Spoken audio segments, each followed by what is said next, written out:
we're going to do something great with crypto because we don't want China or anybody else, and not just China, but others are embracing it, and we want to be the head. We're going to be ahead of AI. We're going to be way ahead of AI. All right, welcome back here to the Hill on NewsNation. That, of course, President-elect Donald Trump this morning at the New York Stock Exchange, where he rang the opening bell, promising big things in the next administration for cryptocurrency and AI. Now, crypto, Bitcoin, up 44% since the election. The industry played a big role in the 2024 race. 3 pro-crypto super PACs gave a total of $133 million in the election. Those funds went to both Republicans and Democrats, but the majority went to Republicans. Now, here's what we want to note. It follows a shift to the right in areas and locations and cities that have typically gone blue. Now, the tech strongholds, for example, Silicon Valley, Austin, Texas, which is a new up-and-coming one, New York City, always financed with a lot of tech and venture there, and Miami, a new one for tech and venture. They have all shifted to the right. So let me just sort of explain this here. In 2020, Donald Trump, for example, in Silicon Valley, there was a shift to the right by 7 points. And you can see there, Austin, New York City, Miami-Dade, how there were big movements to the right.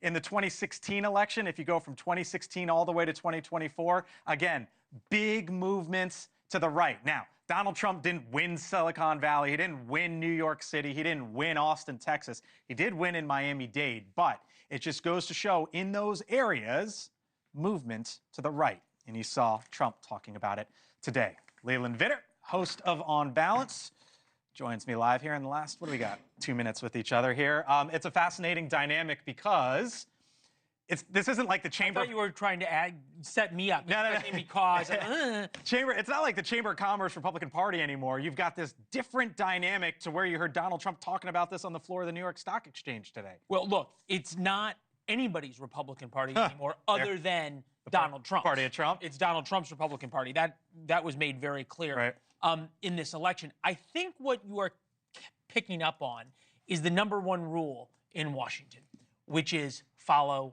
the money. And that's where some of it, or a lot of it, I think that industry spent more in this election than any other. By the way, speaking of money, Mark Zuckerberg donating now $1 million to Donald Trump's inauguration. Jeff Bezos, too, the Wall Street Journal reporting, doing the same. These are the wealthiest men. Elon Musk insurance? Yeah, is that what this is? Do they take Elon Musk insurance at the inaugural? I'm not sure $1 million buys you that. No. It's chump change, but they just saw what happened. They saw those numbers. They saw Elon and Peter Thiel and Joe Lonsdale, the all-in, etc. Right? Now they're trying to get in, too. They're trying to get in, or at least they're trying to buy some insurance that they are not on the outside and targeted, because there's no way to ingratiate yourself to Donald Trump, like A, saying nice things on TV about him, or B, giving him money. Those are the 2 ways you get in good with Donald Trump. What I think is interesting is Scott Bolden on earlier made a point. There's no such thing as permanent allies, only permanent interests.